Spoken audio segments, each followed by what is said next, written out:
les gens, je suis profondément dépitée aujourd'hui. Attention, soyons clairs.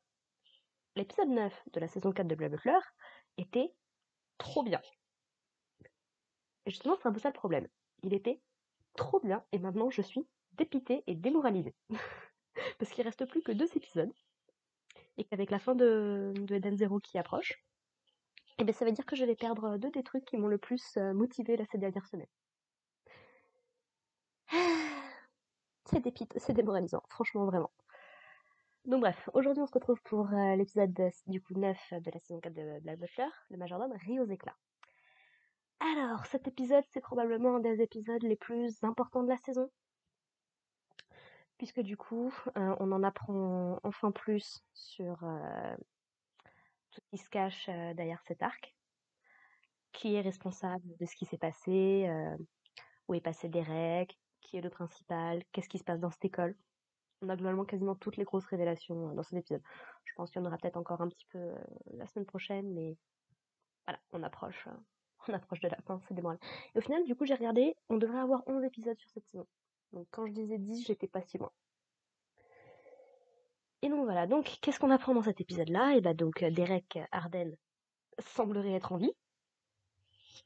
Il a l'air d'aller plutôt pas trop mal, hein. Jusqu'à ce que... Bon, il commence à boulotter le bras de Greenhill. Là, effectivement, ça la fout un petit peu mal et on commence à se poser des questions. On se dit, bizarre, bizarre, ça me rappelle quelque chose. Ça me rappelle un truc du style... Ah oui, c'est ça. Les zombies de Book of Atlantic, dis donc. Comme quoi, le monde est bien fait. Donc voilà, dans cet épisode, on a la révélation que Derek Arden, bah, en fait, n'est plus vraiment en vie, malheureusement pour lui, j'ai envie de dire, et que du coup, bah, il a été transformé en zombie, essayant de bouffer les gens vivants. Alors, le pourquoi du comment. On apprend dans cet épisode, du coup, c'est que c'est les 4 préfets, donc 4 mascottes là, qui sont responsables de la mort de Derek. Attention, ils ont des raisons. Et des raisons qui, très honnêtement, peuvent se comprendre. Même si on n'a pas tout le détail encore aujourd'hui, mais grosso modo, ce qu'on apprend, c'est que vous vous souvenez de Maurice Cole, ce petit rat qui harcelait les élèves dont il se servait pour se faire bien voir auprès de Redmond. Et la force est de constater que Derek était exactement le même genre de serpent, on va dire, on va rester poli. Allez, on va rester poli. Je déteste ce genre de mec, vraiment, ça me... Et donc du coup, voilà, donc Derek est responsable, Derek harcelait les autres élèves et participait même à comment on pourrait appeler ça? En anglais, ce serait beat up, mais en gros... hmm, ouais, du bizutage, si on veut. On pourrait peut-être appeler ça comme ça. Si je trouve le concept du bizutage complètement stupide là aussi. Et en gros, que bah, a priori, ce serait Green Hill qui aurait porté le coup fatal à Derek avec sa batte. C'est pas déconnant, a priori, c'est celui qui a le plus de force, donc il a l'air quand même d'être particulièrement attentif aux valeurs de l'école, donc que ce soit lui l'impulsif qui est frappé en premier, ça m'étonne pas. Et du coup, voilà. Alors comment est-ce qu'on s'est retrouvé dans cette situation? On a du coup des petits flashbacks sur nos 4 préfets du coup. J'aime bien parce que du coup ça permet de les humaniser beaucoup plus. C'est tu comprends, franchement la solidarité, l'amitié entre ces 4-là, elle est juste trop touchante. Ces 4-là, ce sont mes bébés. Et ouais, sachant ce qui arrivera dans quelques années. Je parle dans l'animé, hein, parce que dans le manga, ça fait un moment que c'est sorti, mais bon, on a mis 6 ans pour passer de Book of Atlantic à Public School. Je pense qu'on va être à peu près dans ces eaux-là. Alors, à moins que Black Butler ait cartonné comme jamais. Enfin, j'ai regardé les réactions sur YouTube, j'en ai pas vu des masses, donc j'ai 2-3 doutes là-dessus. Mais ouais, donc on n'aura pas ça tout de suite. Je les aime beaucoup tous les 4. Ils sont juste trop choupis. Et donc du coup, on revient un petit peu sur le jour où ils sont devenus préfets de leur maison respective.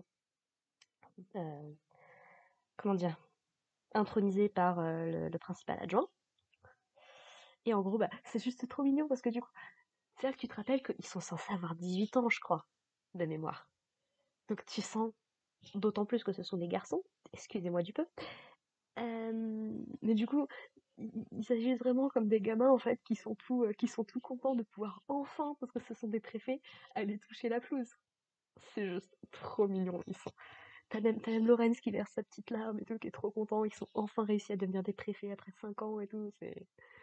Non, franchement, ils sont trop adorables. Et j'adore leur relation, hein. Ils sont juste trop bien. Et donc du coup, Lorenz a choisi Clayton en fag. Violet a choisi Cheston. Cheston. Chestlock, pardon, excusez-moi. Euh, Greenie a choisi du coup Edward et Redmond a eu le malheur de choisir Derek. Et en gros, les préfets ils commentent là-dessus. Ils disent non, mais franchement, il est bien. Hein, il est capitaine de son école de cricket. Il est très doué en broderie. Il se débrouille en poésie. Et puis, c'était quoi le dernier truc qu'il mentionne? Oui, et puis ses dissertations sont vraiment bonnes. Donc ils sont là, ouais, franchement, un élève vachement prometteur et à qui on peut faire confiance. Et du coup, donc, les préfets reçoivent des lettres sous-entendant qu'il y a du harcèlement dans le collège, dans l'école. Et en gros, ils disent, bah écoute Derek, charge-toi-en, essaye de savoir un petit peu ce qui se passe. Sauf que, ils ne savent pas que du coup, il est en grosse partie responsable de tout ce qui se passe. On a une petite scène où on voit Redmond qui réprimande un de ses élèves qui a priori est sorti pour aller boire de l'alcool ou aller chercher une bouteille, on n'a pas trop les détails là-dessus. Avec Derek du coup qui le réprimande vachement en disant non franchement tu termines à l'image de notre école machin et tout. Je vous jure si j'avais pu le gifler. Et ça, c'est partie aussi des trucs que je savais. Ça c'est partie des trucs dont je me souvenais par rapport à cet arc. C'est que oui, faut- franchement, essayer de le retrouver, c'est pas une priorité, hein. Franchement, c'est pas nécessaire, hein. Non, non, non. Mais bon. Et donc, du coup, Redmond dit à Derek, au fait, du coup, t'as progressé un petit peu sur cette histoire de harcèlement et tout. Faut m'écouter, moi, j'ai rien trouvé. Vous savez, les fausses rumeurs, hein, ça circule, tout le monde le sait. Et finalement, tout se condense le jour où les préfets reçoivent un poème. Un poème qui parle d'un petit conte avec Thor qui s'était allongé au bord d'un lac avec un petit flambeau pour l'éclairer, puis qui écoutait le son d'une lyre à côté. Puis il y a un petit lutin qui est venu malicieux, puis qui a jeté le flambeau dans le lac. Et du coup, Thor a erré dans le noir pendant a priori très très longtemps. Mais grâce à ça, au moins, les étoiles ont pu se refléter dans le lac et ça a apaisé les âmes des gens qui passaient à côté. C'est une jolie petite histoire, franchement. Et puis, ça, j'imagine qu'il doit y avoir un truc au niveau des gens narcissiques, de ce genre de choses, petite morale, bien sympathique. Et en gros, donc, ils y comprennent pas grand chose, ils se disent, oh, bah, cool, on a reçu un poème. Ok, why not? Sauf que Redmond, il tique très vite, il se dit, alors attends. Et en fait, il explique aux autres préfets, du coup, juste à eux, que, en fait, la lyre, ça symbolise de la musique baroque. Une des grandes figures du baroque, c'est Bach. Et il y a un buste de Bach dans la salle de musique de l'école. Thor, il a donné naissance Homo Thursday, qui veut dire jeudi en anglais. On rappelle que ce sont des Anglais à la base, écrit par une japonaise, mais des Anglais. Euh, voilà, voilà. Il comprend juste pas le principe du halo qu'on a dérobé du coup du fait que Thor ait perdu la lumière. Voilà, voilà. Mais sinon, il se dit bah voilà, c'est en gros quelqu'un veut qu'on aille dans la salle de musique jeudi soir après l'extinction des feux, quoi. J'imagine que comme ce sont des préfets, ils ont l'autorisation de se balader, de faire des petites patrouilles ou si jamais il y a quelque chose, de surveiller. Du coup, c'est mignon parce que t'as il fait toute son explication et tout, et puis il leur dit ah ouais non mais franchement quand on connaît un petit peu la poésie, on comprend assez facilement le message, mais c'est surtout que regardez avec la lampe, vous voyez, on dirait que tout est écrit à l'encre noire. En fait non, les mots importants sont en bleu foncé. J'adore ce genre de truc de oui tu fais un grand discours machin et tout, mais du coup après ça n'enlève rien au fait qu'il a quand même les connaissances nécessaires pour interpréter les indices. C'est juste que les indices du coup sont un peu plus faciles à trouver. Peut-être en se disant allez, au risque que ce soit peut-être pas Redmond qui tombe sur le poème en premier, on va essayer de faire un truc. Et du coup, ouais, non, c'est trop mignon parce que les quatre, du coup, ils sont vraiment à. Quand Lawrence il a pleuré, ils étaient là à le soutenir. Là, c'est Redmond, et donc, du coup, ils disent ah, franchement, bien joué, c'est cool. Euh, Quand c'est Green Hill, ils sont là, oh non, faut quand même qu'on fasse quelque chose, c'est pas possible et tout. Et donc, du coup, bah, ils découvrent dans cette fameuse salle de musique un règlement de compte, une humiliation publique, si on peut dire, des élèves qui se font tabasser en fait pendant que Derek et sa bande passent du bon temps, visiblement. Et donc, Redmond découvre ça et c'est la désillusion. Et c'est là qu'il faut faire attention. Yana Toboso, les détails sont toujours importants avec cette autrice. Parce que du coup, souvenez-vous, à l'époque où on a découvert, je crois que c'était épisode 3, me semble-t-il, ça remonte déjà. Donc l'épisode 3, on découvrait du coup les manigances de Maurice Cole, qui faisait globalement la même chose. On le voit. J'ai pas souvenir qu'on le voit là dans l'épisode, donc non, parce que sinon s'en serait rendu compte plus tôt. Ouais. Et en fait, il avait dit, on avait eu un petit truc de Redmond qui disait, alors je sais plus s'il disait qu'il s'était fait avoir une deuxième fois ou qu'il s'était encore fait avoir, mais il y avait cette notion-là que ce qu'il a vécu avec Maurice Cole, c'était déjà arrivé, les indices étaient là, c'est ce qui s'est passé pour Derek, puisqu'on savait déjà à l'époque que Derek était le factotum de Redmond, je crois. Je crois qu'on savait déjà cette information, mais en tant que lectrice du manga, je n'assumerai pas nécessairement ce que nous dit l'animé sans avoir revu l'épisode en tout cas. Donc voilà. Donc suite à ça, on enchaîne à donc ils ont visiblement fini par tuer du coup Derek. Et, et du coup, y a Redmond qui dit alors attendez, j'ai peut-être une idée. Vous me laissez gérer, on va voir ce que ça va donner. Et du coup, il contacte un personnage qu'on a déjà vu. Qu'on a déjà vu dans un arc qui s'appelle, bon, je crois, Book of Atlantique, je crois. Voilà, ce truc avec les zombies. Et donc, il contacte en fait le médecin qu'on avait vu sur le Campagna et qui était responsable, à demi-mot, de l'invasion de zombies qu'on avait. Donc comme quoi, tout est lié. Et comment est-ce que Redmond a pu avoir ce contact-là, vous me direz? Souvenez-vous, quel lien Redmond a avec la noblesse? C'est le neveu du vicomte de Druid. Le vicomte de Druid qui, oh là là, surprise, se trouvait également sur le Campagna et avait complètement participé à tout ce bordel. Comme quoi, quand je vous dis que les connexions sont importantes. Et donc du coup, il a appelé ce mec c'est pas une association, mais du truc Aurora, quoi, qui est responsable de tout ça. Et en gros, le gars, il fait encore la pose du phénix, là, le truc complètement ridicule. Il dit oui, franchement, je suis contente que t'aies fait appel à moi. Écoute, je suis même venue avec un de mes collaborateurs. Et Ciel, en entendant ça, il a un moment de réalisation, il se dit attends, attends, attends, attends, attends, est-ce que c'est bien ce à quoi je pense? Attends, attends, attends, attends, ne me dis pas que, ne me dis surtout pas que c'est cette horreur qui est là. Et c'est là la grosse révélation, enfin, la deuxième grosse révélation de l'épisode qui passe un peu plus sur le sous-tapis par rapport à toute l'explication sur Derek, mais il est qui c'est qui a participé aux expériences sur le Campagna? Qui c'est qui est connu pour avoir un rire particulier et pour s'amuser des situations les plus fantasques, ma foi. Et qui s'est révélé récemment comme étant visiblement un antagoniste de premier plan à prendre au sérieux. Mesdames et messieurs, je vous le donne en mille, Undertaker est de la partie.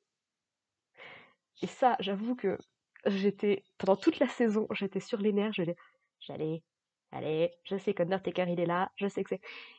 Et du coup, Undertaker se révèle, et notamment Sébastien il se dit ah, mais ça explique des choses, ça explique pourquoi je pouvais pas te choper. Bah oui, puisque Undertaker, pour ceux qui ne s'en souviennent pas, est un Shinigami.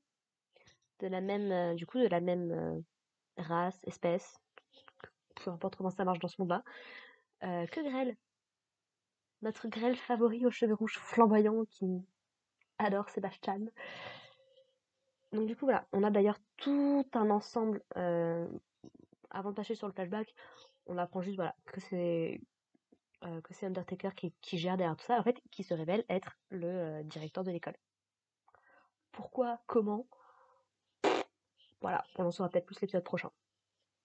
Et en gros, donc, on a beaucoup de flashbacks dans cet épisode. Déjà, on a un récap sur l'épisode d'avant de 2 minutes.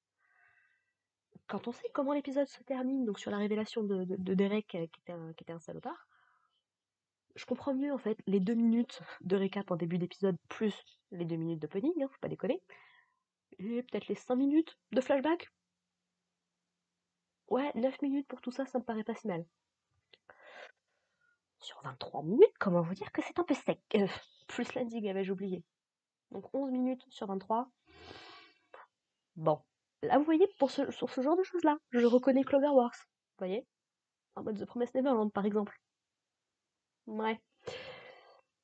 Donc voilà, donc on a tout un flashback sur nous expliquer, mais qui c'est Undertaker? Mais je me souviens pas qui c'est Undertaker. Et donc on revient au tout début de l'animé, mais alors vraiment, saison 1. Parce qu'Undertaker, de mémoire, il me semble que sa première apparition, c'était pendant l'arc de Jack l'Éventreur, puisque Ciel et Sébastien le connaissaient déjà et étaient allés le voir pour comprendre, Undertaker, toi qui es un petit peu dans les pompes funèbres dans ce genre de truc-là, est-ce que tu saurais nous dire pourquoi on retrouve des cadavres de femmes à qui il manque une partie des organes, notamment tout ce qui est appareil de reproduction. Et donc il leur donnait des petits trucs, et c'était lui, je crois, de mémoire, qui les avait orientés. Non, il les avait pas orientés vers le vicomte de Druid, parce que le vicomte de Druid était également dans la partie à l'époque. Mais il faisait partie des suspects qu'ils avaient eus et qu'ils avaient utilisé un petit peu pour comme épouvantail pour malheureusement abattre leur courroux sur la pauvre Madame Red, tante Anne. Et donc on revient vraiment sur là-dessus. Alors après, c'est cool qu'ils essayent de rappeler aux gens qui est Undertaker. Par contre, je dirais pas que c'est le meilleur flashback explicatif que j'ai vu, hein. Vraiment pas. C'est-à-dire que ça te balance juste des scènes dans un style un petit peu sympathique, un petit peu nouveau, mais ça mis à part, franchement, si ça fait un moment que t'as pas vu la série, bon courage hein, pour refaire les trucs. Donc, on nous explique voilà, les origines d'Undertaker à l'époque de Madame Red. Son enterrement avec Undertaker qui demandait à Ciel est-ce qu'il avait des regrets du coup de ne pas avoir réussi à sauver sa tante. Et ensuite, on enchaînait du coup sur le Campania, du coup, Book of Atlantic, où du coup, il s'était révélé être un Shinigami, être derrière tout ça. Et notamment, c'était là que Ciel avait récupéré, je vous en avais parlé l'épisode dernier, une petite erreur de ma part, c'est vrai que ça m'a échappé, sachant que je savais ce qui allait se passer, mais j'ai essayé de le tourner avec Tanaka, avec tout ce truc qu'on pouvait voir, parce qu'il est toujours valide, hein, ceci étant. Ce qui est toujours valide. Mais ouais, où il avait récupéré du coup des trucs par rapport à sa famille, et où il disait que ça lui tenait très à cœur et donc qu'il lui prêtait pour l'instant, mais voilà, qu'il allait falloir qu'il lui rende. Donc voilà, petit résumé sur qui était Undertaker, pourquoi est-ce qu'il est là et quel est son rôle dans toute cette histoire. Et du coup, ouais, voilà, les dés sont jetés, puis maintenant, on attend de voir où ça va nous mener. Et c'est là que l'opening, pour moi, quand je l'avais vu à l'époque, donc il y a 2 mois maintenant déjà, mon dieu c'est loin, revoyez l'opening de la saison 4 de Black Butler avec ces nouvelles informations en tête. Je vous assure qu'il y a 2-3 détails qui vont commencer à cliquer.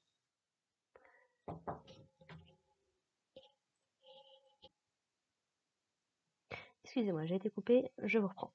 Donc oui, quand on a ces informations en tête, l'opening de Black Butler de la saison 4 là prend soudain une toute nouvelle tournure. Toute l'ambiance sombre, toute l'ambiance avec les morts-vivants, les squelettes notamment, qui du coup, on voit même en fait, et c'est là où pour moi, après il faut le savoir, mais on voit même en fait le petit truc, le petit espèce de collier, de bracelet, je sais pas trop quoi, qu'a récupéré Ciel dans Book of Atlantic. Vous regarderez, on le voit vers la fin de l'opening. Donc c'est pour ça que c'est plein de petits détails qui comme ça en fait, connaissant moi ce qui allait se passer, je me dis, ah, mais il y a quand même pas mal de spoil. Et puis bon, l'opening, j'étais pas forcément méga fan de la musique à l'époque. Je considérais que c'était, bon, c'est pas forcément dans le ton de Black Butler. Je suis très honnête, hein, c'est un opening excellent. Et aujourd'hui, je suis à fond dedans, quoi. C'est juste que, toujours un petit peu de mal avec avec ce que ça montre ou le style de musique. Et il y a notamment un truc, mais quand on voit même l'incendie de Violet Wolf, et ouais, il y a un moment où on voit Ciel un petit peu en mode squelette et tout. Encore une fois, si vous savez, si vous êtes à jour dans Black Butler, notamment tout ce qui implique le musical et l'étoile bleue de Sirius, voilà, j'en dirai pas plus si vous ne connaissez pas, mais si vous savez, et franchement, ça me fait toujours des frissons d'y penser. Et donc voilà, donc on a pas mal de détails en fait qui quand on les cherche, les choses deviennent évidentes. Quand on commence à analyser les choses, ça devient évident. Et en même temps, bah voilà, si tu les cherches pas, si tu prêtes pas attention, et surtout que ce serait un animé un peu plus populaire entre guillemets, ou qui aurait des sorties un peu plus régulières et pas tous les 6-10 ans quoi. Les gens auraient peut-être un peu plus les infos en tête et feraient peut-être plus attention. Là, bon, si tu passes à côté quoi, basta. Mais non voilà, franchement c'était un excellent épisode. Pas parfait, hein, tout le côté flashback et récap et machin. C'est les petits bémols que je mettrais à cet épisode, mais tout le reste, franchement, c'était génial. C'est en tant que grosse fan, en fait, vraiment, j'étais à fond, j'ai passé un excellent moment. Et en fait, c'est toute l'anticipation des révélations qui ont fait que j'étais... Ah, ça m'a donné des frissons, on va dire ça comme ça. Voilà. Sur ce, bah écoutez, je vais pas vous retenir plus longtemps, hein, j'ai pas grand chose de plus à dire. Ma review commence à être un petit peu longue, mine de rien. Donc voilà, bah écoutez, on se retrouve la prochaine fois pour l'épisode 10. Et à mon grand désarroi, l'avant-dernier épisode de cette saison 4. Avec du coup l'épisode 10, le majordome donne son accord. Allez, sur ce, portez-vous bien. Bye.